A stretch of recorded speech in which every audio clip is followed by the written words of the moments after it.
Knjižni jezik je pa tako, ne?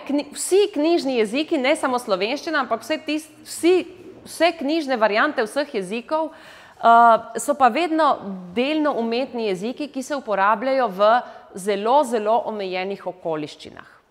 V knjižnih jezikih pišemo znanstvena dela, strokovne publikacije, mediji so v knjižnem jeziku, mediji tudi morajo biti v knjižnem jeziku, ne?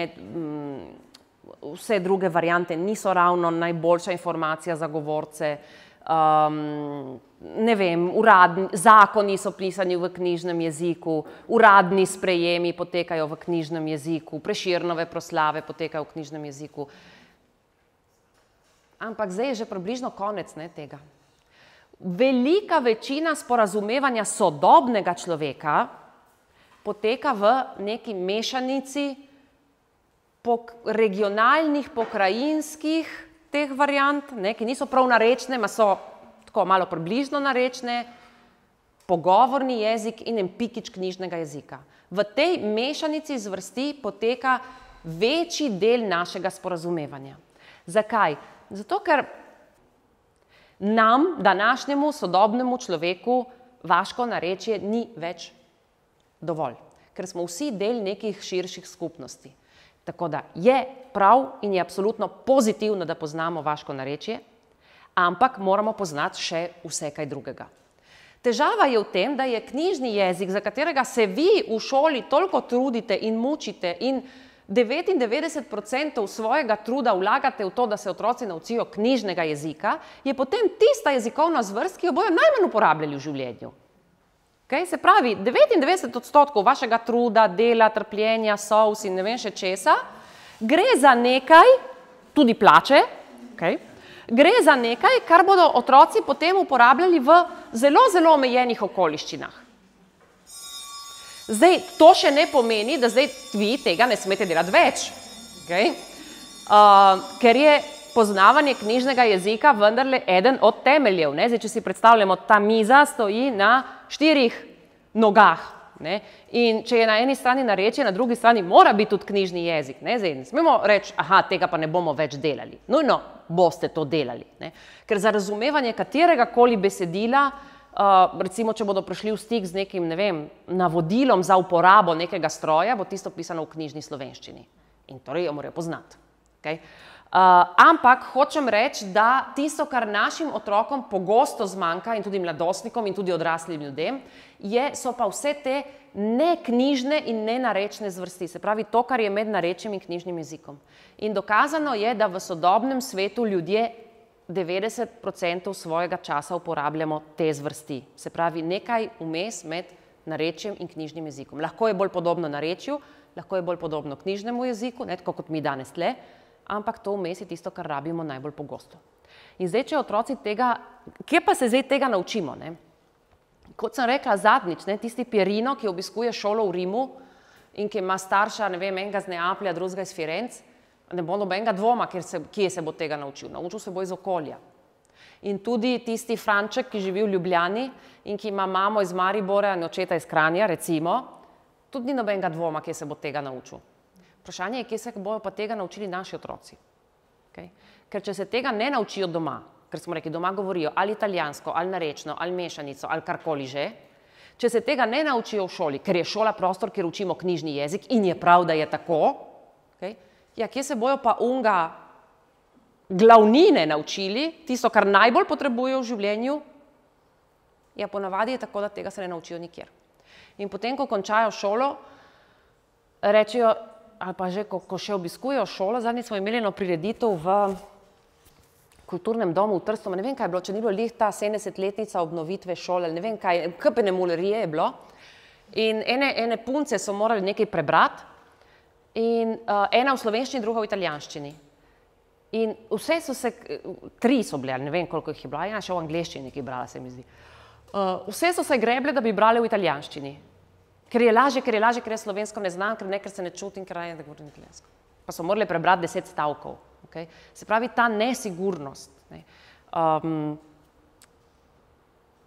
Dejstvo je, ja, da pač mi, če že ne, v idealnih razmerah dobijo otroci dvoje, ne, se pravi to mešanico ali narečje ali karkoli že, ki jo dobijo s prijatelji tudi v stiku ali doma ali kjerkoli, in pa knjižni jezik v šoli. Izvisi pa nekaj zelo pomembnega, ne, kar je ključno za njihovo tudi samozavest. Ja, ok, ta je ta splošni pogovorni jezik, ne. Mešanice zvrsti, to sem že rekla, to so najpogostejša varianta. Se pravi, da govoriš tako, kot govorimo mi zdaj, ne.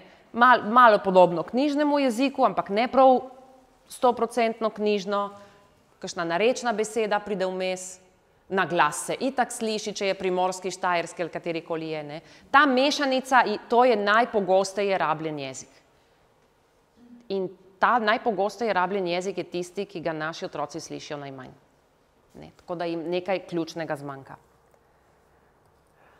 Ja, mešanice jezikov. Zdaj me pa zanima vaše mnenje o tem, da govorimo metakuši, metakoli. Saj veste, ne, o čem govorim. V bistvu vse tujke v jeziku, ne, veste, da mi imamo recimo sodelavec in kolega, ampak veste, da je en pomenski odtenek, ne, med tema dvema. Okay? Sodelavec ponavadi je na nižji stopni, ne, če jaz rečem, moja sodelavka je to naredila, pomeni, da je moja asistentka to naredila, ne. Če pa rečem kolegica, pomeni, da sva na isti ravni, ne. Tudi tiskati in printati. Ne, včasih rečemo, zakaj rečeš printati in ne tiskati, ne, ker tiskamo v tiskarni, printamo pa s printerjem, ne, s tiskalnikom, ne, ampak se počasi uveljavlja ta pomenski odtenek, ne. Tako da ja, no, kaj je zdaj s temi mešanicami? Koliko smo že slišali, ne, da mešanice prevladujejo? Kaj zdaj s tem, kako preganjate te zadeve? A jih preganjate, a jih ne? Okay, in to je res. Poznamo mešanje, kjer se besede prilagajajo, ne, naprimer bačirati se, ne. To je pač italijanski koren, ne, bač, ne, italijanski koren, in temu potem dajemo slovensko obrazilo in tle še prosti morfem se, ne, je ona dodala, ne. Tako da to je en način in temu pravimo code mixing ali borrowing, ne, se pravi izposojanje in mešanje, ne, besed. In potem imamo pa code switching, se pravi preklapljanje, ne, med jeziki. Ja, Angleži so, Američani, ne, so največ tega naštudirali, tako da tudi to terminologijo, če boste kaj iskali po spletu, boste glavno dobili v angleščini. To je pa preklapljanje, to je pa tako, da poveš recimo pol stavka celega v slovenščini, potem kar preklopiš in poveš drugega pol stavka celega v italijanščini, ne, se pravi ne spreminjaš besed, ampak kar tako, ne, poveš polovico in polovico. Ja, Jennifer Lopez in kako je že Enrique Iglesias in podobni milijarderji so zasloveli s tem, da so začeli peti pol v angleščini in pol v španščini, ne. Tako da zdaj lih razlagati, da ni prav, da to delajo, ne. Recimo, ne. Ena znana hrvaška pevka je naredila tudi eno pesem, ki je pela pol v italijanščini in pol hrvaše, Severina, ne. Tako da, ja, tega je ogromno, ne. Nekoč je veljalo, nekoč so zelo preganjali te mešanice, ne zaradi drugega, ampak zato, ker je veljalo, da je to jezik takih socialno malo bolj obrobnih skupin, ne. Predvsem ti, recimo, priseljenci iz Južne Amerike, ne, v Združenih državah Amerike so veljali malo za tako, ne glih simpatična socialna skupina in so rekli, aha, ti ljudje ne znajo angleško, niti ne znajo špansko, govorijo pač nek dialekt tam neke mehiške vasi in pa pridejo v New York in ne znajo enega celega stavka povedati v enem jeziku. Pa so pa odkrili, da potomci teh Špancev so medtem doštudirali, postali profesori na Kolumbiji, mislim, da so prav na Kolumbiji naredili to raziskavo in so ti profesori, ki so predavali, ne vem, astrofiziko, ne vem kaj so pač predavali, prišli v zbornico in govorili jih tako, pol stavka v angleščini, pol stavka v španščini. In so rekli, ja, ma ni hudič, da zdaj ti ne znajo. Ja, so znali, eno in drugo, ne, ampak ko so bili sproščeni, so še vedno govorili pol in pol. Ne. In potem, zaradi tega so te jezikovne mešanice potem postale tako taka zelo zanimiva tema sociolingvistike. Zdaj, kaj je problem z mešanicami? Prvič bom povedala, kaj ni problem. Mešanice ne kvarijo jezika in mešanice ne onemogočajo dijakom ali odraslim ljudem, da bi se naučili tudi knjižnih zvrsti. Problem postane takrat, ko je mešanica edina oziroma vsaj zelo, zelo prevladujoča zvrst, ki so ji govorci izpostavljeni. Če jaz slišim samo mešanico, oziroma če jaz slišim mešanico povsod, tudi tam, kjer mešanica nima kaj iskati, potem je to problem. Če jaz mešam s prijatelji, ko gremo na pico, na sladoled, na večerjo, v diskoteko, ne vem, kam gremo, to ni problem, ker mešanica tja spada. Problem je, če jaz slišim to mešanico od vzgojitelja, učitelja, staršev, ne vem, grem, toliko se borimo, da bomo imeli slovenščino v javni upravi, pol pridem na tako imenovano okence in tam čujem, gospa, si morate narediti karto identiteta. Kaj mi pomaga, da imam tam uslužbenca, ki zna slovensko, če potem slišim take stvari? Ali pa grem na to božjo občino in tako na veliko piše anagrafski urad. Nima smisla. Pišemo samo po italijansko. Nima smisla. Ker ni tisti prostor za jezikovno mešanico. Je pa prostor za jezikovno mešanico, ko se dobimo prijatelji na plaži. Takrat vsi mešamo. In tja spada. Tako da ja, preganjati mešanice, jaz se strinjam, ampak v kontekstu, se pravi, pouk slovenščine, nastop pred tablo, šolska naloga, ne vem, to so tiste, kar pač je, spraševanje, tam mešanice nimajo kaj iskati. Če pa se oni med odmorom tako pogovarjajo, pa tudi verjetno je bolj kontraproduktivno, če jih stalno nekaj popravljate. Ker je to njihov sproščen jezik. In problem ni, da smo mi izpostavljeni kalkom, ker, veste, marsikaj v jeziku nastane tako, da dobimo nek kalk, tudi avtocesta je kalk. Zdaj, če bi vse kalke skušali odstraniti z jezika, ne bi bilo več nič. Če vse tujke, vse kalke, vse odstranite, pa ne ostane več nič. Problem, veste kaj je, da pri nas, na našem območju, in to je tipičen problem vseh manjšinskih šol, zanimivo, da manjšine, ki so zelo zaščitene, imajo točno iste probleme, vaši kolegi na italijanskih šolah v Sloveniji, na nemških šolah v Bocnu, ki rečemo, ja, Madonna, če v Bocnu nimajo stvari urejenih, isti problem. Zakaj? Ker smo izpostavljeni samo eni oziroma zelo omejenim različicam slovenščine. Mi ne slišimo in ne vidimo in ne beremo, nismo nikoli izpostavljeni, to je prav ključni pojem izpostavljenosti, celemu spektru različnih slovenščin. Mi zelo pogosto slišimo, v najboljšem primeru, samo našo slovenščino. In potem nam seveda določeni vzorci pridejo v sistem. Jaz sem, mislim, tam veselo do 31. leta govorila si pričakujem. In sem mislila, da je to čisto normalno, ker jaz sem povsod slišala ta si pričakujem. Šele, ampak ne, ko sem študirala, šele po študiju sem nekje videla, da si pričakujem, ni, ker v slovenščini pričakujem, brez si. Ta si pričakujem je mi aspetto. In tega je na tone. Ampak če človek prvič, če človek nikoli ni izpostavljen nečemu drugemu, ne moreš vedeti.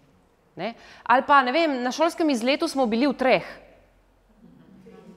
In take, tega je na tone in se tega niti ne zavedamo. Zakaj? Ker smo izpostavljeni izključno ali skoraj izključno eni varianti jezika. Zaradi tega je ključno, bistveno, 2 stvari sta ključni in bistveni. Prva, da smo govorci vsi mi, od unga, ki se danes rodi, do nonota, izpostavljeni različnim slovenščinam. Tudi različnim italijanščinam, tudi različnim angleščinam, tudi različnim nemščinam, da ne bo zdaj pomote, da samo slovenščina, za vse velja. Kar pomeni, recimo, če imamo v razredu primorski dnevnik, je to super, ampak ob primorskem dnevniku mora biti še kaj. Zdaj ni nujno, da je sobotna priloga.